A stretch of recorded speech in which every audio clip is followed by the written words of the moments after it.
Quando falamos de luz e sombra, normalmente a primeira ideia que temos é aquela esfera com um sombreamento bem básico, e de fato ela é até que importante, mas ela só se torna importante se você souber o que você está fazendo, se você só está fazendo um desenho aleatório. Mas na verdade é a primeira vez que você está aplicando o degradê, ou seja, o sombreamento, em cima de um formato geométrico, que futuramente serve para fazer qualquer objeto. Sendo assim, treinar ela com diversos pontos de luz diferentes, que no caso está sendo definido por aquela setinha ali em cima, e meio que fazendo esse degradê, etc, para acompanhar no caso o formato circular da esfera. Sei que é algo que vocês já escutam, mas é bom reforçar, e sim, isso realmente é importante. Mas se você não tiverem no tradicional, é bom vocês deitarem bem o lápis para fazer esse exercício. No caso, vocês vão desenhar um retângulo e vão dividir ele em algumas partes. Eu normalmente divido ele em 5 partes bonitinhas e vou fazendo um degradê, no caso, em cada quadradinho. É bem simples, vocês vão fazer do menor até o maior, com o dedo ou com algum algodão, ou alguma coisa assim que vocês usem. E no digital, por favor, não façam aquilo de pegar o airbrush, que é aquele brushzinho com seu suor esfumaçadinho, e passem no caso um peso muitas vezes no seu desenho. Então tenta pegar um brush mais tipo sketch, ou tecido mais forte, treinando sua precisão com o seu traço para as sombras também. Depois que você fazer esses quadradinhos, é só você tentar mesclar um no outro, assim você vai ter uma ótima noção de mesclagem do degradê e dos tons de cinza. Certo, notem que até agora eu não mostrei nada sobre sombra projetada, no caso que seria a sombra que o objeto causa em alguma plataforma, alguma coisa assim do gênero. Então eu só mostro a mais importante depois que você já entende o sombreamento no objeto em si, porque senão não vai ficar muito bom. Eu fiz aí no caso esses vários formatos geométricos e estou aplicando o sombreamento aí com pontos de luz meio que específico.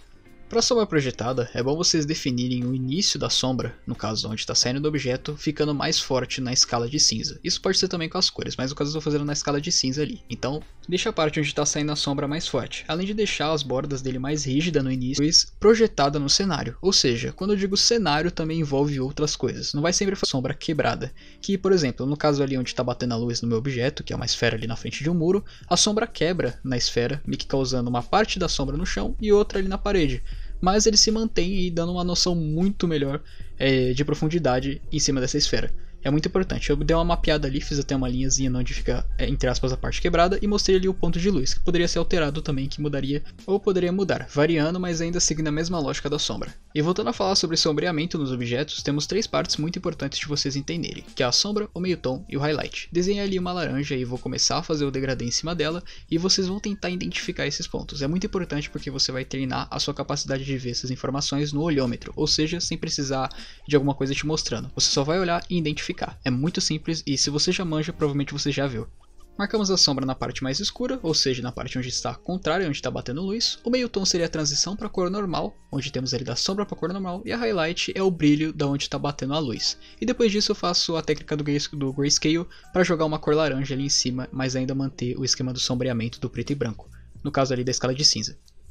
O bom de conseguir separar essas informações só de olhômetro, ou seja, de cabeça, você meio que treina o seu subconsciente a fazer isso sem você perceber. Ou seja, quando você for fazer um desenho simples, como por exemplo de um olho, você já vai ver essas informações, mesmo meio que sem notar elas, ok?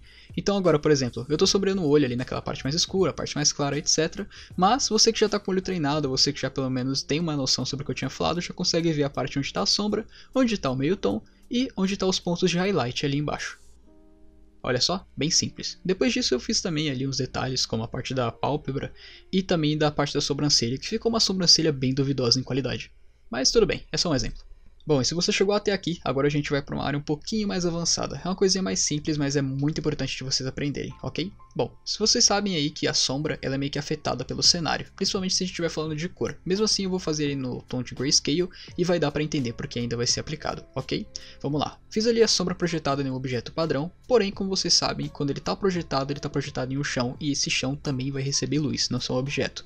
E o que acontece quando esse chão recebe luz? Ele também pode refletir essa luz no objeto, assim causando a famosa luz refletida, ou seja, vai causar um pequeno ponto de luz ali no objeto em meio àquela parte de sombra, mas toma cuidado para não exagerar no efeito branquinho que vai passar ali tudo, porque senão vai criar uma textura meio que de metal, aí vai ficar estranho o desenho, a menos que você queira fazer uma textura de metal, aí vai ficar bem legal.